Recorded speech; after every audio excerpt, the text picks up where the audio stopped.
Hello, all you hardcores out there. How you doing? Russ here from Poker's Corner, the biggest gob in the sport. I say the things on here that nobody dare say.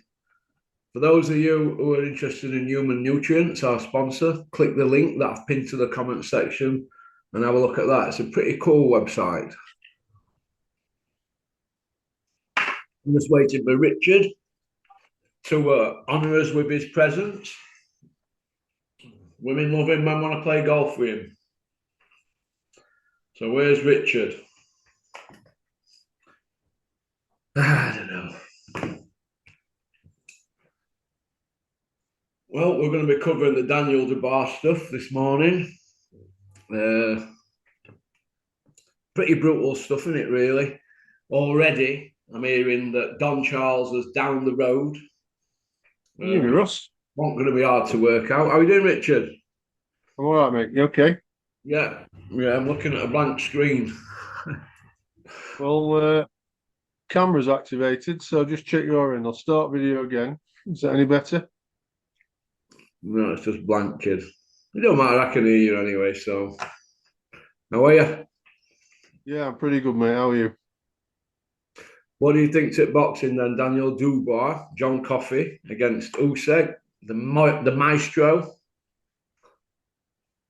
Well, I thought it was predictable, wasn't it? At the end, it was just predictable. So it went exactly as almost everybody thought it'd go, including us.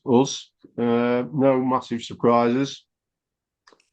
Maybe the only surprise was how he got up and sauntered off after he got knocked out. So I think there's a question over whether he quit or was he He dazed? walked Did he off, know he where went he rubber was? legs, were he?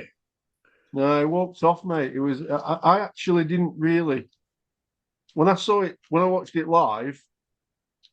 I was thinking, right, what a disappointing way to walk back. Doesn't care, and then it didn't occur to me until about 30 seconds later. I'm thinking, is that a quit then or what? Of course Because he would have quit. And what did I say last week in my video headline title? Will John yeah, Coffey quit again? There you go. Nobody wanted to talk about it in fight week, did they? How he quit in the first fight and how he quit against Joyce. They were all scared to ask the question. All these people who are coming out, these experts, are saying it now, but they were all saying he was a different fighter. I said no. If you've got quit in you, you've got quit in you. You see where I'm coming from? yeah, it was that was disappointing, really disappointing. The way that he just got up and just sauntered off. And No, at but first, not again, disappointing for you, Richard, with that bet you had on an Usyk knockout. it's not going to change me. It's not going to change my life, that is it? I know that ain't going to change your life, but the point I want to make is that you would have been buzzing, really, but you expected a bit more from Dubois, didn't you? I expected exactly what we got as regards to. We talked about it in the last video. Mm. I expected him to try and force the fight. I think everybody else did. They were all saying his only chance is to jump on him and impose himself and all that good stuff. All that good stuff, which sounds like a good plan, doesn't it? Because I think if you were going to, anybody were going to say, how do you approach Usyk? That's the way with somebody with his skill set, you think that's the only chance he's got. So, understandably, that's what he was going to try and do. But Usyk, that is just meat and drink to him, isn't it? So, like we said, I think he probably got that shiner in sparring by getting opponents just to replicate what he were going to do, and he was just waiting to counter him. And he did catch him with a couple of counters, but I think and coming in, but I think he got him actually when he was on the offense into Usyk at the end of the round. So, but very predictable, mate, and just mesmerising. I mean, he made Dubois, who definitely was or is up until that point a top five, top seven heavyweight, and he made him look ordinary, didn't he? He made him look very ordinary. Very ordinary. I mean, it looked to me like the game plan was, well, let's just get under Usyk's skin about that low blow. That's Yeah. what it looked like to me. That was the Daddy Don Charles game plan. And that were it. 25 people in corner, all giving him instructions, and he's only listening to his old man. So what's the point in having a trainer? Is that just to delegate the day-to-day duties, the training regime? Is that it? Because we all know Don Charles went on 10%. So they're done now. So where does Dubois go? Does he quit? Does he pack in? Or does he go again? Because how can they repackage him now after that? And Joshua's got to be licking his lips, hasn't he, now? Yeah, but for what fight though? For what fight? Because he can be licking his lips because he can turn around and say, "Well, at least Usyk didn't finish me off in the same way as he did Dubois." I suppose he can say, "Well, I went distance with him twice, different fight and stuff like that." But we know Joshua's never going to beat Usyk ever. So the fights that are open to Joshua are limited, aren't they? They're either the Fury fight for the money, Jake Paul fight for the money, or Dubois because he thinks he's got as much chance. Maybe it really is a genuine 50-50 in regards to he knows that if he tags him, he's going to go or should go. If he tags him properly, so it might be worth a gamble, and his own pride might say, "Oh, I want a rematch." I think that's the less likely of the two next fights. I think his next fight will be Jake Paul. Well, I don't think Usyk would fight Jake Paul because I think he's more about legacy. He's had 24 fights as a pro. He's got 13 wins over world champions in 24 fights. That's three more than Calzaghe had. And Calzaghe had 46 fights. So Usyk, he's just gone for the cream early in his career because he had such a stellar amateur career, didn't he? See where I'm coming from? So 13 wins over world champions. He's only got one more to equal Lennox Lewis. And then I'd say if he gets one after that, he overtook Lennox Lewis as a better CV. Lennox Lewis got lit up twice by no marks, right? So there you go. Usyk's not been lit up, has he? He's not even officially been down, has he? No, he's not. He's not being lit up. I don't really, like I said yesterday, the two bad nights at the office for Lewis, and to use a well-known cliche. But at the end of the day, they are what they are. He got beat twice, and yeah, he came back and avenged them, and you've got to give him every prop for doing that. Have to do. But he got beat twice, and what you're trying to make is, Russ, I think, is that Usyk hasn't switched off, has he? He hasn't been caught. He's been on point every single time. I've seen them YouTube clips. I keep mentioning it to people. If you look in the corner when he's doing the training regime, he's in the same outfit in the afternoon at 4:30 as he was at 6:20 a.m. There's a clock in the corner. Right, so that guy's still at it all day. He's training morning. He's in the gym first and he's out of the gym last. And that's repeated in your muscle memory. And that's why from these sort of countries are that good. Because they're putting the hard yards in. They're not swaggering about like Davy Day and in your Chisora and all the rest of them shouting in between fights and just letting themselves go. This guy don't drink, you know? So he don't party. So there's a lot to be said for that. He's a class act inside and outside the ring. We couldn't wish for a better champion. I think if he has one more fight, Richard, he could call it a day at 25-0.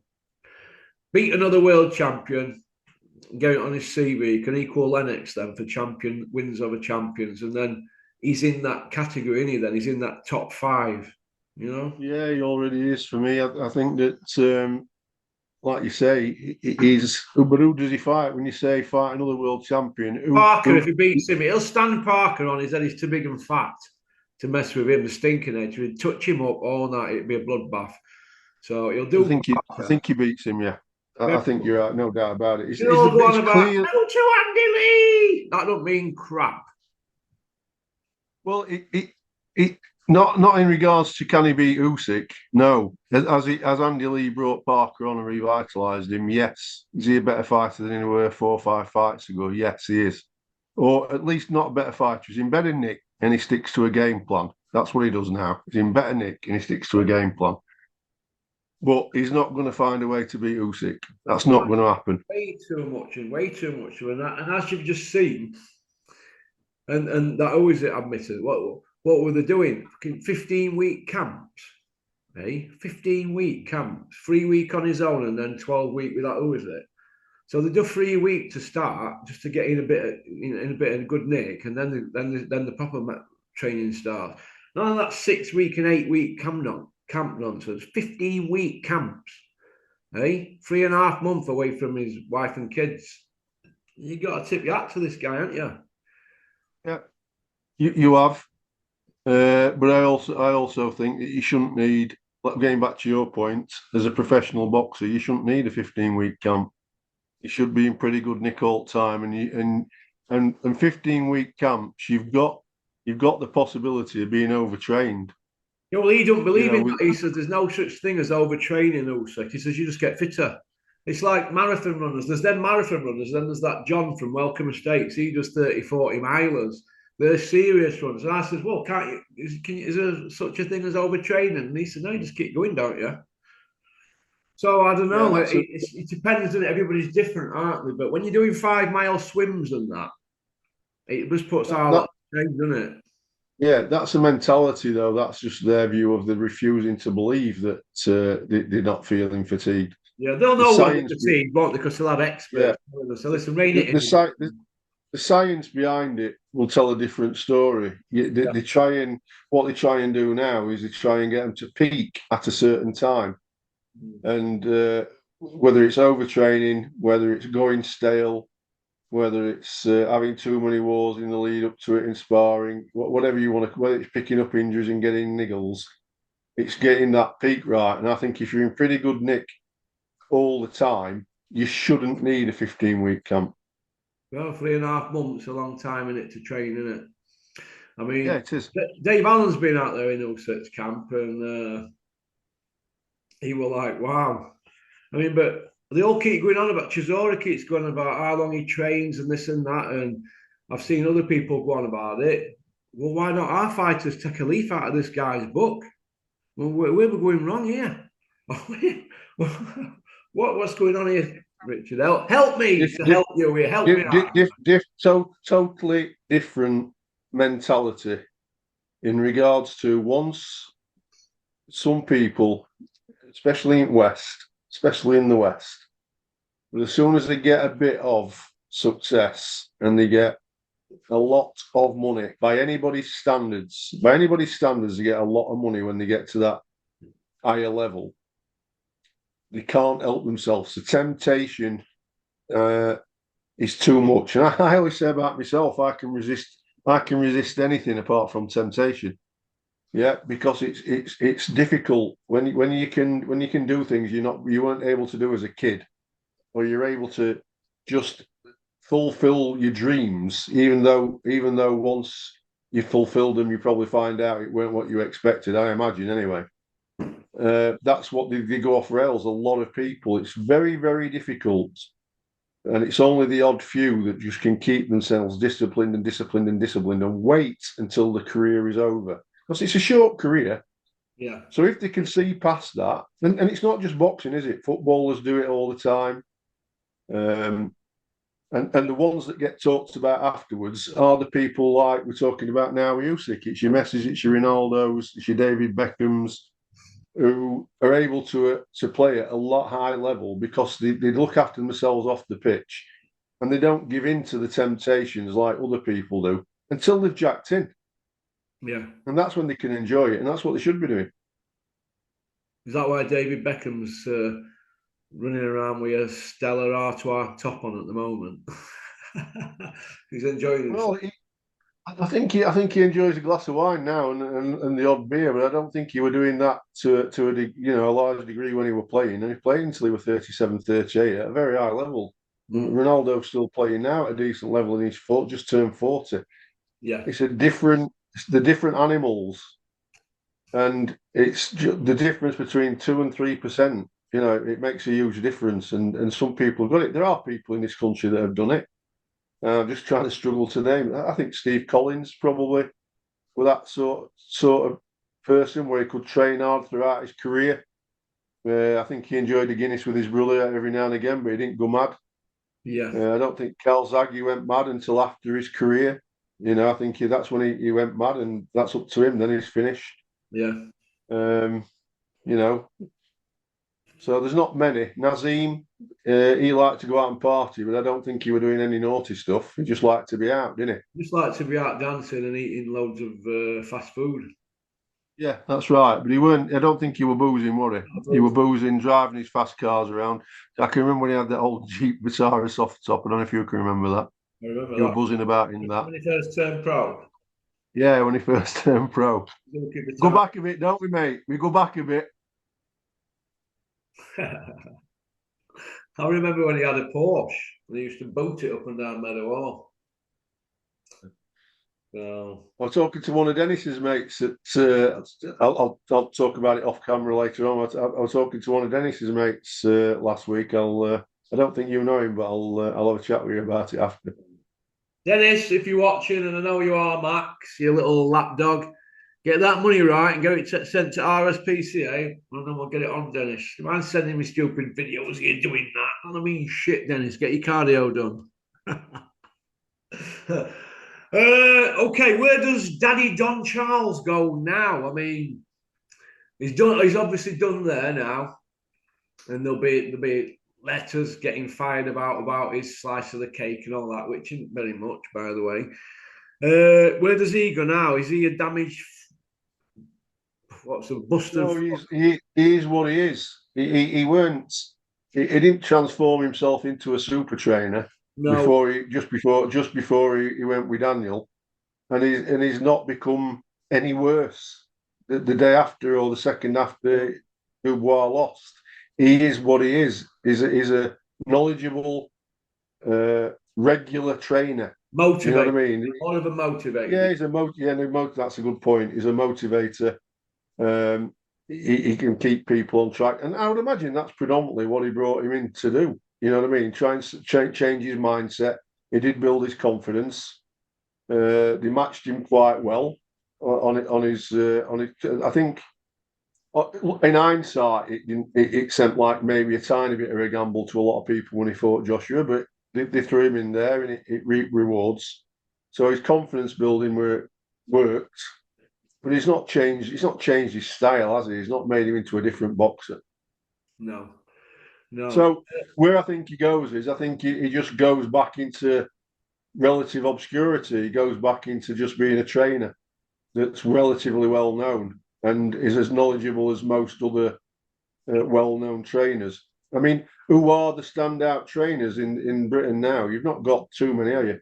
Well, they say it's Joe Gallagher, Shane McGuigan, Ben Davidson, Adam Booth, and Robert McCracken. They're your like go-to five trainers, aren't they? After them, you're looking at Andy Lee in that next bracket because he's fairly new to the game, isn't he? And other trainers down south, aren't you? Mark Tibbs in that bracket below them, aren't you? I would have thought, wouldn't you? Yeah, but that list hasn't changed, has it, in 10 years? No, no. Well, Ben Davidson's not been out 10 years, Shane McGuigan hasn't, but I see where you're coming from with that. Yeah, there's not a lot of go-to guys, is there? No, but when did Fury Wilder at first fight? Oh, yeah, about 5 years ago or something. Let me have a look. I know Yeah. this look, right? Well, that's when Davidson appeared. So other than Davidson, all the rest are getting on for 10 years. That's when Davidson appeared. He was in the corner for that first fight, comeback fight, wasn't Yeah, well, let's have a look. he? 5 years? Might sound right, that, mate. Yeah, 7 years, 2018, the first fight. Well, there you go then. And he's newest kid in that group. Yeah, So it just says something about boxing. We're on that list that you just mentioned. There's not many others, have there, in that not time many come got through? through since then, have they? We haven't got the trainers, have they? I mean, there's trainers in Sheffield, Chris Smedley, Grant Smith, Glyn Rhodes. They've been around for donkeys. They never get any Olympians, do they? Do you know what I mean? Maybe it's time for certain trainers to start be getting Olympians and wouldn't normally get them. Joe Gallagher, I think, has only had two, hasn't he? Joe Murray and Lawrence Okoli. Well, he's our highest decorated trainer. I don't think Dominic Ingle has had, and that's the second gym with most trophies, isn't it? They've not had an Olympian, I don't think. So where are these Olympians? Why are they always going to the same lot? McCracken, I'll tell you why. Because he's up there at the EIS. It's a conveyor belt. They're in the fighters' hero every day. You see where I'm coming What's from? that? Yeah, what's happening with the Ingle gym? Why aren't they turning the fighters out that they used to be? You know what I Training mean? anybody professionally at the moment who's any good, or are they tainted by drug test failures? Maybe people Maybe. send the fighters there in case they pick up a wrong drink. Well, maybe. But the point is that whether they're getting sent them, because they used to do that, didn't they? Used to get sent them, especially on 7 or 8 years ago. Both Warren and Hearn used to send fighters who were probably had a loss, didn't they? A shock loss or something. That were the go-to. Send them up Lee to the Wood, Ingle gym, see Lee if they Wood could. went there. They Yeah, turned around for him, didn't they? yeah, Didn't they? yeah. And that's that kid who lost to Saunders and Newbank. Can't remember his name. But anyway, Liam Williams. yeah, that's him. Yeah. So yeah, it doesn't seem to happen. They're not turning people out. Now, maybe it's because Dominic isn't as interested as he was, but he's always on YouTube, so he's still in the game. Well, he's always in YouTube to try to sell himself, but really he's digging himself in an hole. I think it looks like desperation with his Sunday sermons and Monday mass videos on that Coppers channel every Sunday, Monday. It's a bit boring now, if you ask me. Anybody will do anything, won't they, for a free car?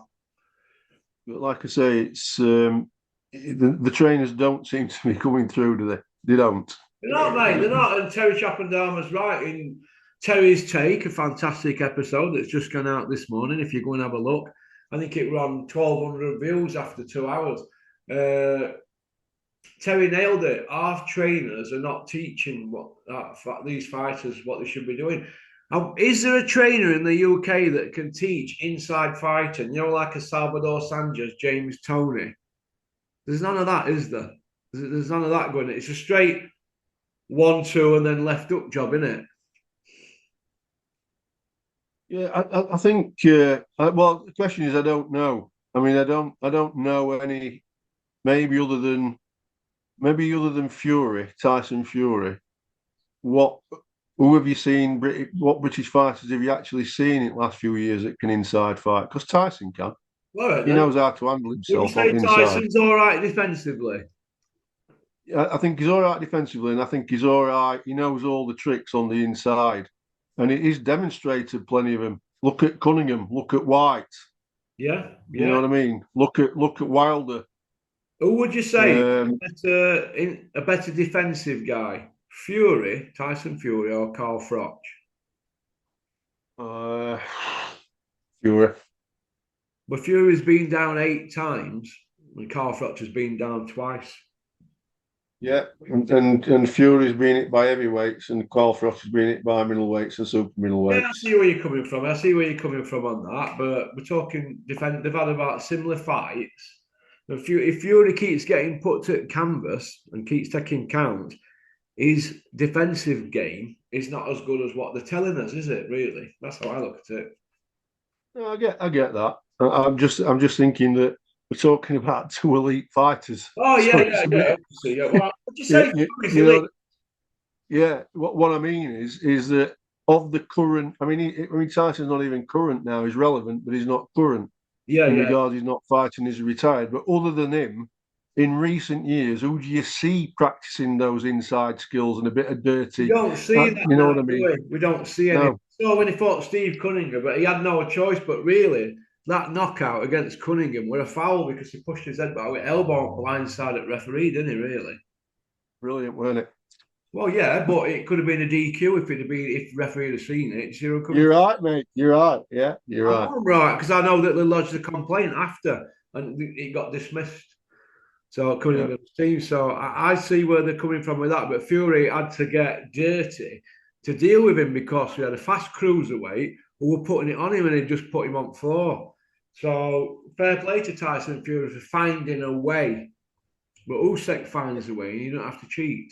That's how I look at it. I think that were a good fight for Fury in regards to it should have happened in first McDermott fight and it didn't. Yeah. It should have happened it should have happened in first Chisora fight, but it didn't. As regards to they should have been wake up fights for him. Yeah. And I think that Cunningham was a bit of a wake up call that you can't go out on lash all the time and train for 3 or 4 weeks. Go off to Romania on inverted commas training camps, have a bit of a lad's jolly, come back and perform. Don't work like that. And I think that was a bit of a wake up call for him myself. I do.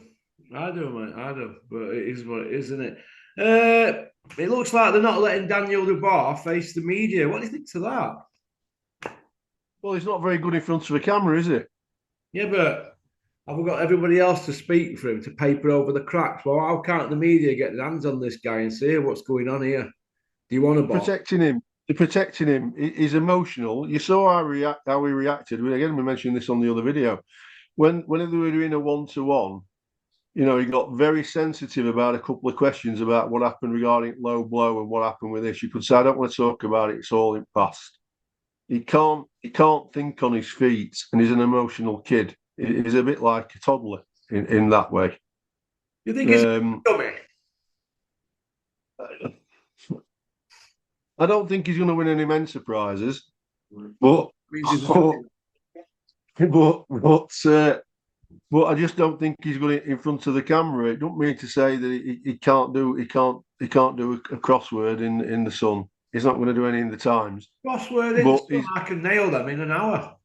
Yeah, well, there you go then. There you go. But he's not going to be somebody who's like that. But I just think he struggles in front of the camera. He's just a very introverted kid, and he's a bit of an emotional kid. I'm sure if you talk to him over a cup of coffee on a 1-to-1 and you're in a relaxed situation, he'd just come across as being a normal bloke of normal intelligence, but he just can't perform in front of a camera, mate, and they're protecting him. All I've heard him shout this week is, and the new, but he's already IBF champion. I've heard him shout that, and I've heard him shouting, I'm going to cause chaos. And Usyk was just sat stood there, just licking his lips, wasn't he, really? We're thinking, oh my God. And my argument with all this, right, is very, very simple. Nobody in fight week at any point said to the team Dubois and all them around them, yeah, but he quit off a jab and he never won a round. It's in the record books. Nobody mentioned a word. It was like nobody were allowed to talk about it. They all kept saying, I can see Dubois winning if he lands. But now I always say this. When you've got Super Bean and all the rest of them and Sam Jones all coming out with that stuff, they're all going into bat for Bricktop's team, for all that lot, because they know they've got to bump into them on a regular basis. But when in the cold hard light of day, when you look at it, he never won a round in the first one and he quit off a jab. The second time he's quit in a fight. So I said, will he quit again? I knew he would, because you could see he couldn't take it all in, the stuff Usyk did to him in the first fight. It mesmerised him. And it just happened again, didn't it, on an even worse scale, because Usyk went after him, didn't he? Do you see where I'm coming from? He thought, we'll have to mix it, really. Let's mix it. He didn't back down, did he, for a smaller guy, giving all that weight away, reach and height. He never backs down. He never backs down. He doesn't know how to back. He knows how to back off. Like you say, he knows how to back off. But he backs off, resets and comes back. Yeah, he don't. That's how he doesn't lose a round. He just resets and comes back and makes sure that if somebody's caught the judge's eye by landing a couple to the body or a shot to the head, which looks a bit like it's point scoring and looks successful, he'll back off and find a way to come back and score back. That's what he does. Yeah. And like you say, not only were he licking his lips, we were licking our lips because we were saying the same thing. We said on the last video, when nobody was saying to him, like you've just said, yeah, forget about that low blow, son. Tell us why he got knocked out by a jab then.